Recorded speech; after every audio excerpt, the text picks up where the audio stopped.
আলহামদুলিল্লাহ ভালো আছি, তুই কেমন আছিস? নিধি এলো। ফাবিহা মুখ ছোট করে বলল, এই তো ভালোই আছি। তোর মা আর বাবা কেমন আছে রে? ভালো। শুনলাম নিশি নাকি বিয়ে ঠিক করেছো? সাজেদার মুখের হাসি মলিন হয়ে গেল। হ্যাঁ, ও তো ছোট এখনো। 18 তো হয়েছে। তবুও খালা। ওর ভালোর জন্যই আমরা বিয়ে দেওয়ার সিদ্ধান্ত নিয়েছি। পড়াশোনাও ভালো না, আর বসিয়ে রেখে কি লাভ?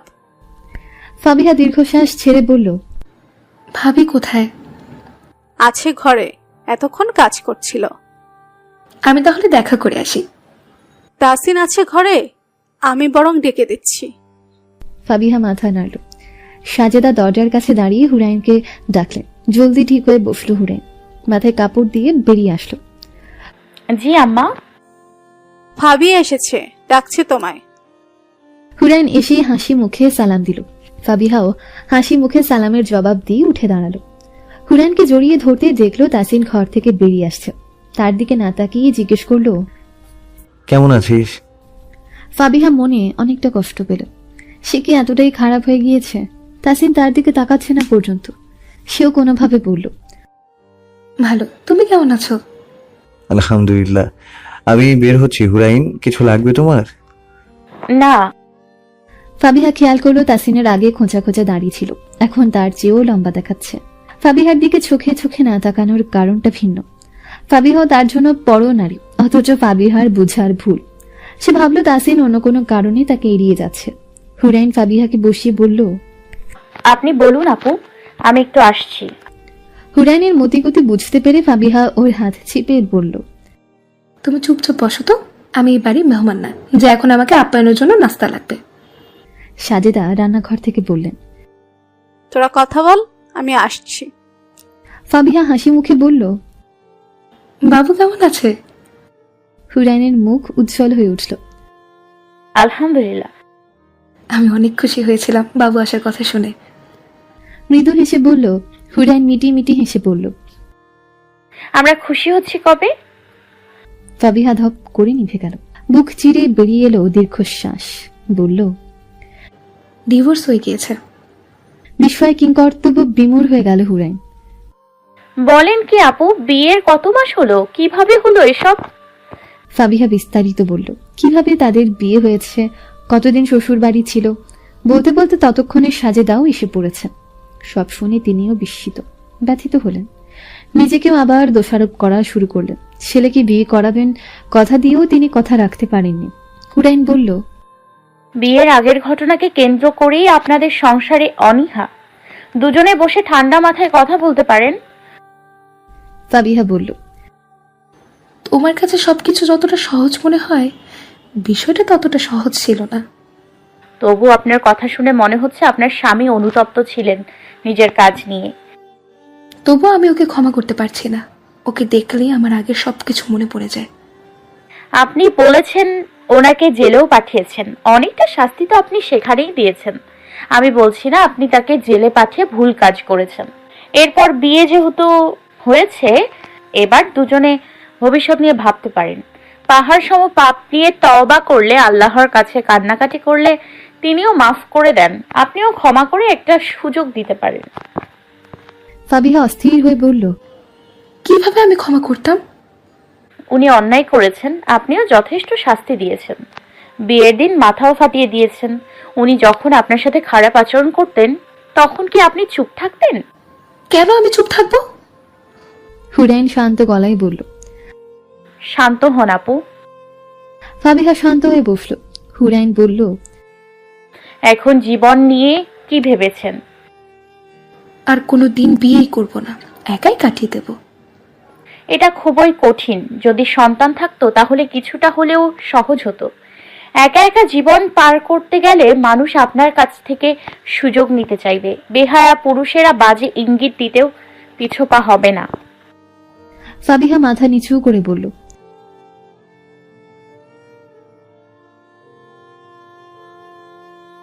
হুরাইন আলতো হেসে বলল, মৃত্যুর পর যে শাস্তি পাওয়ার আশা করছেন, তার কাজ কতটুকু এগিয়ে যাচ্ছেন?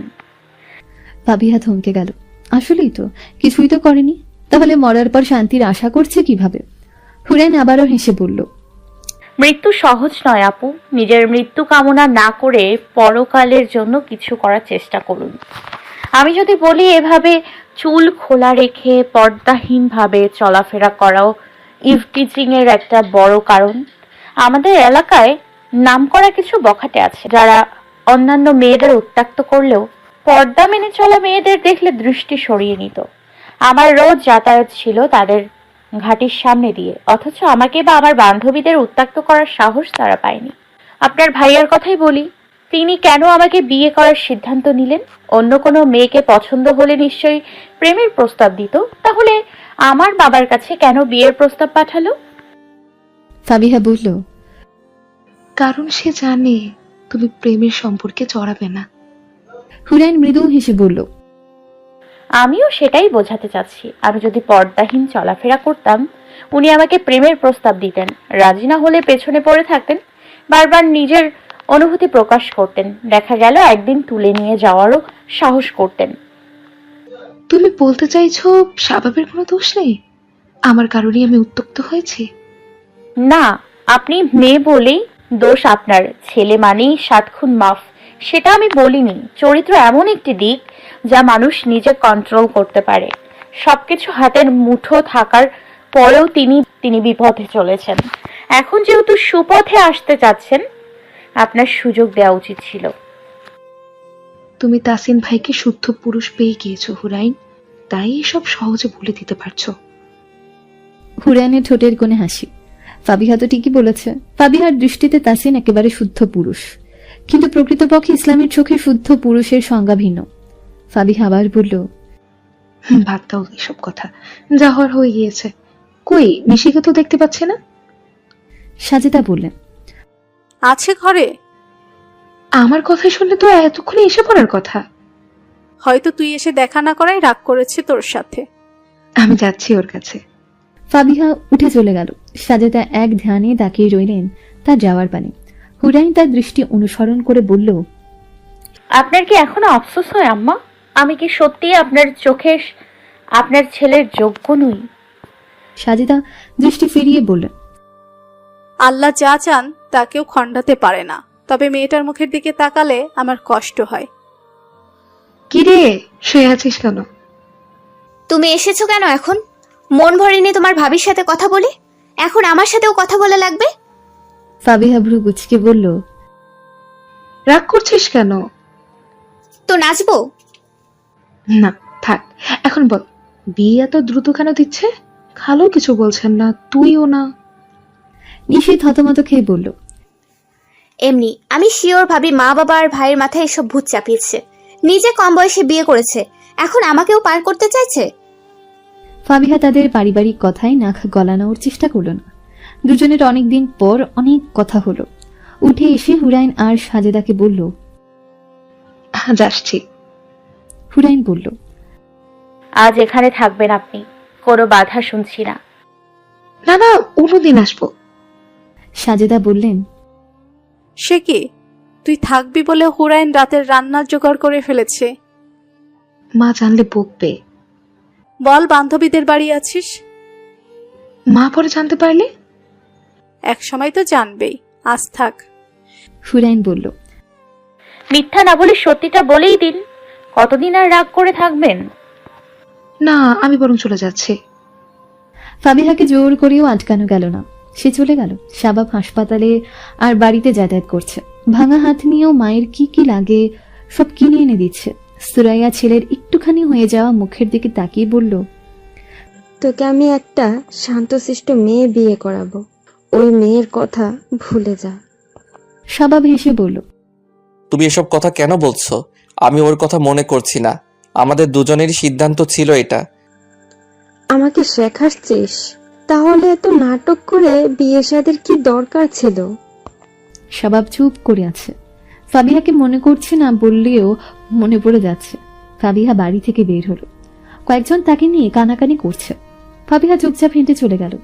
অনেকদিন পর সুমন সামনে এসে দাঁড়ালো। তাকে দেখে হাসছে। ফাবিহা পাশ কাটিয়ে চলে যাচ্ছে। সুমন বলল, শুনলাম শাবাব ছেড়ে দিয়েছে। এখন আর তার মধু ভালো লাগে না? তাহলে আমাকে সুযোগ দিয়ে দেখো। ফাবিহার রাগ বাড়ছে, তবুও নিজেকে কন্ট্রোল করে হেঁটে চলে যাওয়ার চেষ্টা করলো। সুমন বলল, যাবে নাকি আজ রাতে আমার বাসায়? স্বভাবের চেয়ে আমার টাকা বেশি আছে। এবার পেছনে হেঁটে এলো ফাবিহা। পা থেকে জুতা খুলে ঠাস করে একটা মারার পরে অপমানে সুমনের হাত চেপে ধরলো। আজ তোর এই তেজ আমি কমিয়েই ছাড়বো, স্বভাবের জন্য নয়। তোর এই তেজের কারণেই তুই আমার নজরে পড়েছিস। স্বভাবের সাথে বিয়ে হয়ে গিয়েছে ভেবে ভাবলাম ছেড়ে দেই। স্বভাব আমার কাছে এসে নত হয়েছে বলেই তোকে ছেড়েছি। এবার আর ছাড়বো না, কারণ স্বভাবের সাথে তোর আর লেনা দেনা নেই। ফাবিহা হাত ছাড়িয়ে নিতে চেষ্টা করলো, পেরে উঠল না। ফরহাদ কোথা থেকে দৌড়ে এসে বলল, কি হচ্ছে এসব? ভাইয়ের সাথে আপনার কি কথা হয়েছিল? ভাবির হাত ছাড়েন। সুমন বলল, চুপচাপ এখান থেকে যা। কে তোর ভাবি? স্বভাব ওকে ছেড়ে দিয়েছে, ও এখন আর তোর ভাবি নেই। ফরহাদ ওর হাত থেকে ফাবিহার হাত ছাড়িয়ে দিয়ে বলল। ভাবি আপনি যান। বুক ধুকপুক করছে ফাবিহার। সুমন গর্জে উঠে আবার ফাবিহাকে খপ করে ধরতে গেল। ফরহাদ জাপটে ধরল সুমনকে, ফাবিহাকে বলল, যান ভাবি। ফাবিহা কোনো কিছু না ভেবেই ছুটে স্থান ত্যাগ করলো, আর ক্লাসের উদ্দেশ্যে না গিয়ে বাড়ির উদ্দেশ্যে ছুটল। তার চোখে মুখে আতঙ্ক। সুমন আর ফরহাদের হাতাহাতি লাগলো। বাড়ি ফিরে ঘরে একা একা কান্নায় ভেঙে পড়লো ফাবিহা। কাঁদতে কাঁদতে হঠাৎ মনে পড়লো সুমনের কথা। স্বভাব তার কাছে নত হয়েছিল বলে সে এতদিন ফাবিহাকে কিছু করেনি। স্বভাব কি সত্যি নিজের কাজে অনুতপ্ত? এতদিন পর আজ প্রথম স্বভাবের ব্যাপার তাকে ভাবাচ্ছে। সাদামাটা আয়োজনে বিয়ে হয়ে গেল নিশির। ফাবিহাও বিয়েতে এসেছে। বোরকা পরিয়ে কেন নিয়ে যাওয়া হবে এটা নিয়েও মা আর ভাবির সাথে হম্বিতম্বি করেছে নিশি। বোরকা পরানোর পর আগে আগে ধপধপ করে হেঁটে গেল। মায়ের কাছেও বিদায় নিল না। মেয়ের এমন উগ্র আচরণে সাজেদা আতঙ্কে আছে।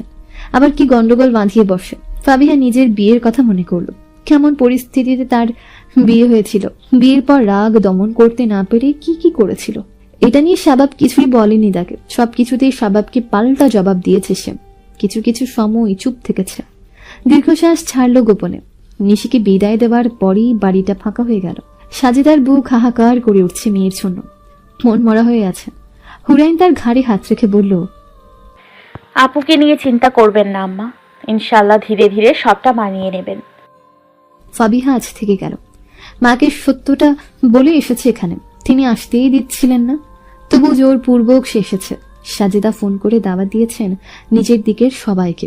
ফাবিহার মা বাবা কেউ, তারা কেউই রাগ থেকে আসেননি। হয়তোবা তিনি নিজে গিয়ে দাওয়াত দিলে আসার সম্ভাবনা 1% হলেও থাকতো।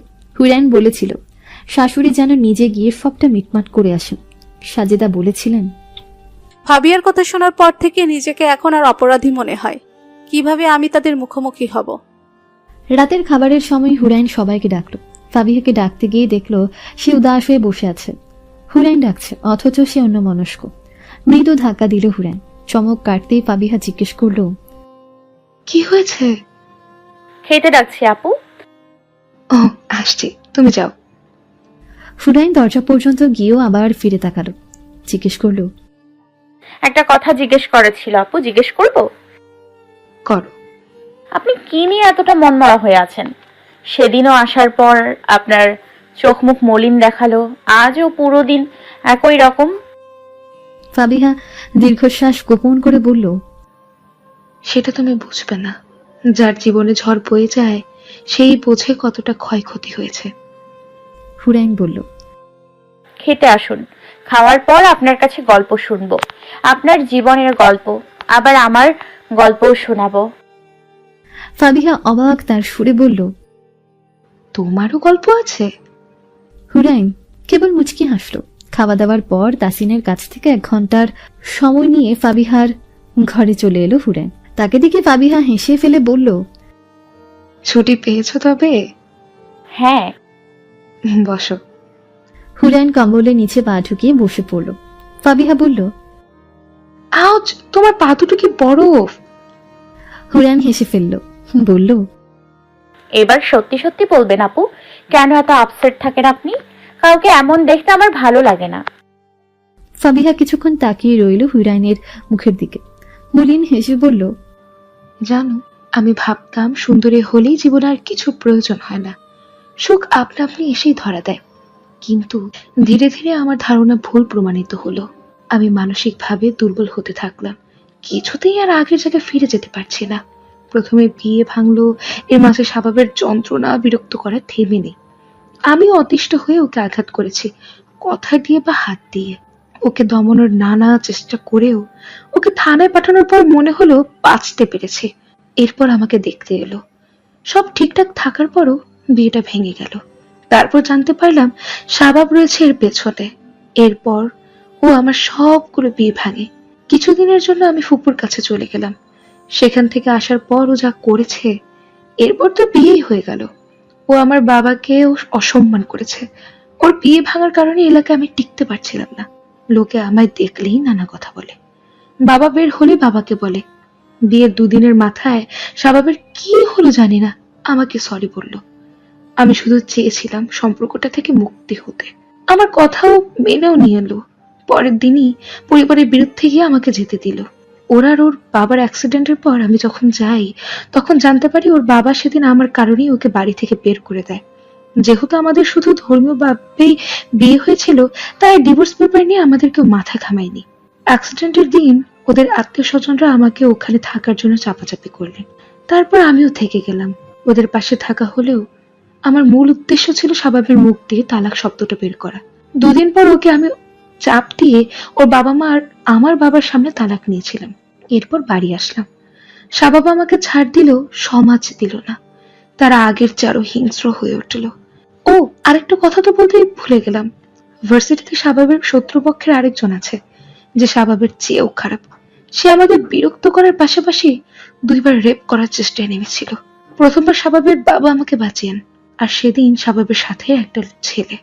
তাহলে বলো, এত কিছুর পর আমি কিভাবে স্বাভাবিক থাকি, কিভাবে হাসি মুখ নিয়ে ঘুরি? যেখানে আমার জীবনের 90% সমস্যার কারণ শাবাব, সেখানে তাকে ক্ষমা করে দিয়ে কিভাবে সংসার করি?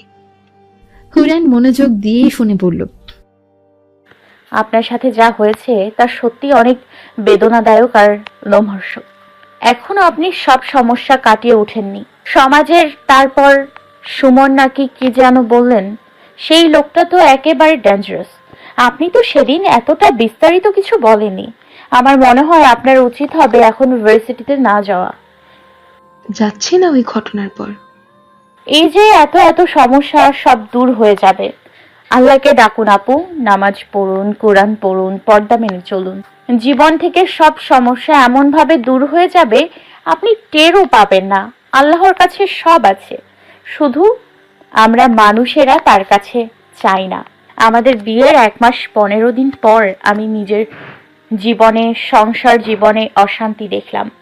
আমার পক্ষে সংসারে মন দেওয়া সম্ভব হচ্ছিল না। আমার স্বামীর চলাফেরা কিছুতেই আমার সাথে মিলছিল না। পরনারীর সাথে কথা বলা যেখানে জায়েজ নেই, সেখানে তিনি মেয়েদের সাথে বন্ধুত্ব রাখতেন। নামাজ নেই, হারামে লিপ্ত থাকতেন।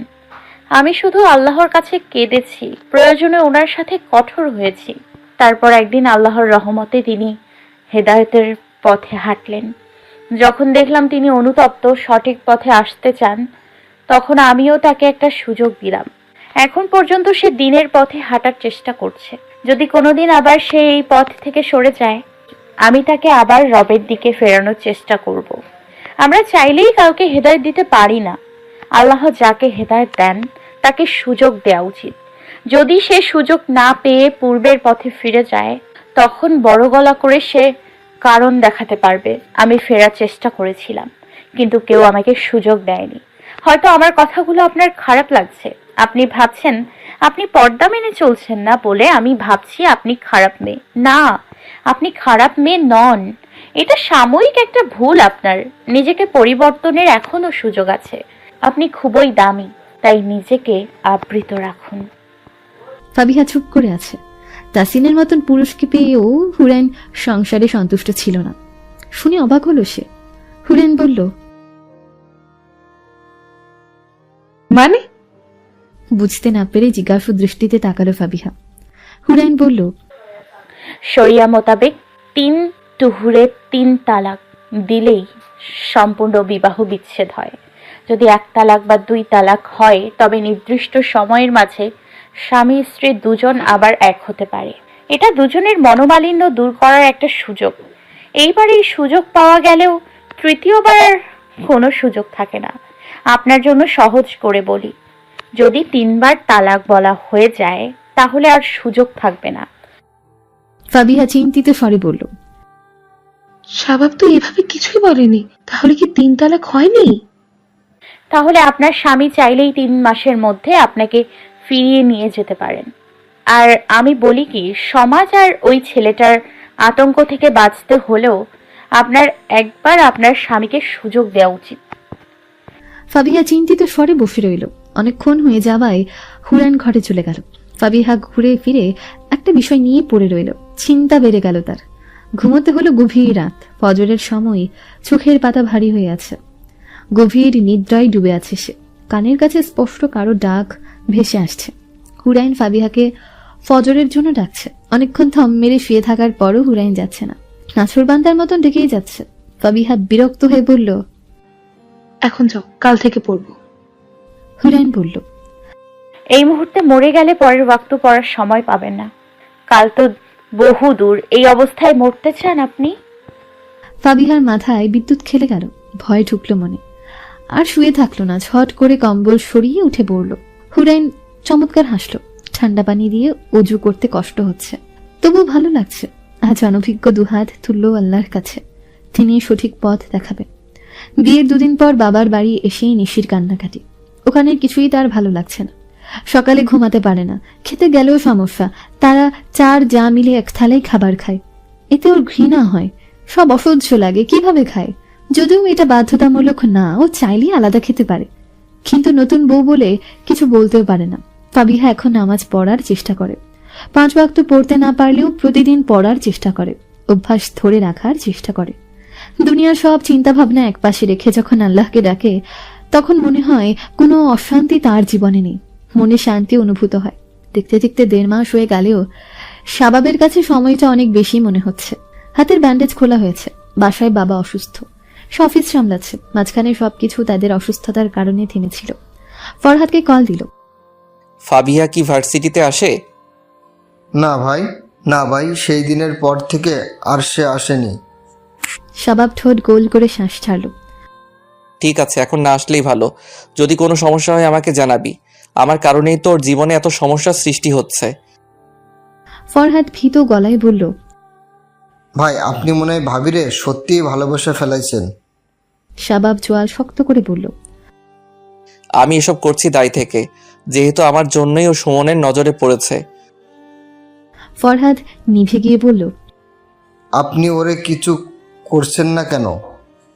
তখন তো অসুস্থ ছিলাম, আর এখন তো ওকে ধরার সুযোগই পাচ্ছি না। একবার ধরতে পারলে মেরেই ফেলবো। বলতে গিয়ে কপালের রগ দপদপ করে উঠল শাবাবের। অতঃপর নিজেকে শান্ত করে ইতস্তত করে বলল, একটা কাজ করতে পারবি ফরহাদ? আপনি শুধু বলেন ভাই। শাবাব ঠোঁট ভিজিয়ে বলল, একবার খোঁজ নিয়ে দেখবি ফাবিহার কি বিয়ে হয়ে গিয়েছে। মানে আমার জন্য বারবার ওর বিয়ে ভেঙে গিয়েছে, নিজেকে অপরাধী মনে হচ্ছে। ফরহাদ মিনমিন করে বলল, ভাই, আমার মনে হয় আপনি গিয়ে নিজের চোখে দেখে এলে ভালো হবে। ভাবি যদি নতুন সংসারে সুখী থাকে, তাহলে আপনার অপরাধ বোধ হয় কিছুটা কমবে। শাবাব অশান্ত গলায় বলল, না থাক। না থাক বলেও শাবাব রাতে গাড়ি নিয়ে বের হলো। মন উসখুস করছে। ফাবিহাকে সত্যি সত্যি বিয়ে করে নিয়েছে। ফাবিহার বাড়ির রাস্তায় এসে দাঁড়ানোর সাহস করলো না। আবারও ফিরে গেল। যদি সত্যি ফাবিহা বিয়ে করে থাকে, আর সাথে যদি তার হাজব্যান্ড থাকে, এটা অন্তত মন সইবে না। সময়ের সাথে সাথে হুরাইনের শরীরের পরিবর্তনগুলো স্পষ্ট হচ্ছে। শরীর অনেকটাই মুটিয়ে গিয়েছে। সব সময় ওড়না দিয়ে পেট পর্যন্ত ঠেকে রাখে। একটু বসে থাকলেই পা ফোলা দিয়ে ওঠে। পা ঘন্টাখানেক আগেও ঠিক ছিল। কিছু সময়ের ব্যবধানে এতটা ফোলায় বিচলিত হলো তাসিন। উৎকণ্ঠিত স্বরে বলল, পা এমন হলো কিভাবে দেখি? হুরাইন বলল, এমন আরো হয়েছে, অনেকটা সময় দাঁড়িয়ে থাকার ফল। এভাবে একটানা দাঁড়িয়ে থাকবে না। আচ্ছা। বলে তাসিনের দিকে তাকিয়ে ফের বলল, আপনি চিকিৎসক হলেন কবে? তাসিন ভ্রুকুচকে বলল, চিকিৎসক হলাম মানে? এই যে এভাবে চলবে ওভাবে চলবে, একটু পর পর খাবে, পানি পান করবে, ভারী জিনিস ধরবে না। তাসিন নীরব রইল। হুরাইনের কথা কানে না তুলে নিজের শার্ট আয়রন করতে ব্যস্ত হয়ে গেল। বলল, তাসিনের কাজে মনোযোগী গম্ভীর স্বর। একেবারে সুস্থ হলে তখন করে দিও, এখন আমি করি। তোমার ফোন কোথায়? তাসিন নিজের ফোন বাড়িয়ে দিল হুরাইনের দিকে। হুরাইন মায়ের সাথে কথা বলে দেখলো তাসিন ঘরে নেই। তাই সে ইউটিউবে ঢুকলো। ওয়াজ সার্চ দেওয়ার জন্য সার্চ লিস্টে গিয়ে সার্চ লিস্ট দেখে সাচমকা হেসে উঠল। ঠোঁট চিপে হাসছে। সার্চ লিস্টে প্রেগনেন্সির সময় করণীয় কি, প্রেগনেন্সিতে কি কি খাবার খেতে হয়, প্রেগনেন্সিতে কিভাবে চলাফেরা করা উচিত দেখে তার হাসি থামবার না। তাসিন ঘরে ঢুকলো কিছু খাবার নিয়ে। হুরাইনের দিকে বাড়িয়ে দিয়ে তাকে হাসতে দেখে কৌতূহলী স্বরে বলল, কি দেখে হাসছো? হুরাইন ফোনের স্ক্রিন তাক করলো তাসিনের দিকে। থতমত খেয়ে গলা খাঁকারে দিয়ে ফোন নিয়ে নিল তাসিন। তোমাকে কে বলেছে আমার ফোন ঘাটতে? এই নাও তোমার ফোন। হুরাইন বলল, এজন্যই তো বলি নতুন নতুন চিকিৎসক এলো কোথা থেকে। তাসিন বলল, দুনিয়াতে কি তুমি একাই প্রেগনেন্ট? হুরাইন রগড় করে বলল, তো এসব নিজের জন্য সার্চ করেছেন? আপনি তাহলে প্রেগনেন্ট? অতিষ্ঠ ভঙ্গিতে মাথা নাড়ল তাসিন। হতাশার সুরে বলল, তোমায় শান্তশিষ্ট মেয়ে ভেবেছিলাম, বিয়ের পরেই বুঝেছি কতটা বদের হাড্ডি তুমি। হুরাইন মিছিমিছি রাগ করে বলল, আমি যখন ভালো না তখন এখানে থেকে কি করব? বাপের বাড়ি চলে যাব। তাসিন বলল, জামা কাপড় সব গুছিয়ে দেব। এবার চোখ পাকিয়ে তাকালো হুরাইন। আমি রাগ করেছি। কোথায় আপনি রাগ ভাঙাবেন তা না করে আমাকে তাড়িয়ে দিচ্ছেন। তাসিন না বুঝার ভান করে বলল, ও তুমি রাগ করেছো? দেখেছো, তোমার চেহারা দেখে আমি বুঝতেই পারিনি, ভেবেছি তুমি হাসতে হাসতে বাপের বাড়ি যেতে যাচ্ছ। হুরাইন তীক্ষ্ণ চোখে তাকিয়ে আছে। তাসিন আবারও বলল, তোমার বাবা খুব ধূর্ত মানুষ, আমাকে তার মেয়ের সাথে ঠিক করে দেখা করতে দেয়নি। আমিও আমার বাচ্চাকে ওনার সাথে দেখা করতে দেব না। তাই বাপের বাড়ি যেতে হলে আমার বাচ্চাকে দিয়ে তারপর যাবে। নিয়ে যাক তোমার বাবা তার মেয়েকে। হুরাইন দাঁতে দাঁত চেপে বলল, একেবারে খুব বড়াই করছেন। হ্যাঁ, আপনি আপনার বাচ্চাকে না দেখতে দিলে আমার কি? আমার বাবা আমার বাচ্চাকে দেখবেন। তাসিন বলল, তোমার আবার কি, এটা আমার বাচ্চা। হুরাইন ভেঙচি কেটে বলল, বড় গলায় একা নিজের বাচ্চা বলে লাফাচ্ছেন। নিজের পেটে রেখে বড় করার তো মুরদ নেই। তাসিন বলল, এই একটা দুর্বলতাই তো পেয়েছো, নয়তো তোমাকে আর তোমার বাবাকে পাত্তাই দিতাম না আমি। মনে হচ্ছে আপনার পাত্তা পাওয়ার জন্য আমরা বাবা মেয়ে কেটে কেটে সাগর বানিয়ে ফেলেছি। সেটাই তো বাকি রেখেছো। হুরাইন ফুঁসে উঠে বলল, বেশি কথা বললে একদম আম্মাকে বলবো বাড়িতে ঢুকতে না দিতে। তাসিন দীর্ঘশ্বাস ছেড়ে বলল, ক্ষমতা যেখানে নারীর হাতে, সেখানে অযথা তর্ক করে এনার্জি খরচ করার কোনো মানেই হয় না। নারী নিজের কথা উপরে রাখার চেষ্টা করবেই। আজ শাবাব ভাইকে দেখলাম একটা মেয়ের সাথে, নতুন গার্লফ্রেন্ড মনে হয়। খুব হাসি খুশি দেখলাম। তাতে আমার কি? ওর কথা আমাকে বলছিস কেন? আমি ওর কথা আগেও শুনতে চাইনি, এখনো চাই না। রাগী সুরে বলল ফাবিহা। রিপা বলল, আমিও তো সেটাই বলি, শাবাব তো এখন আর নেই।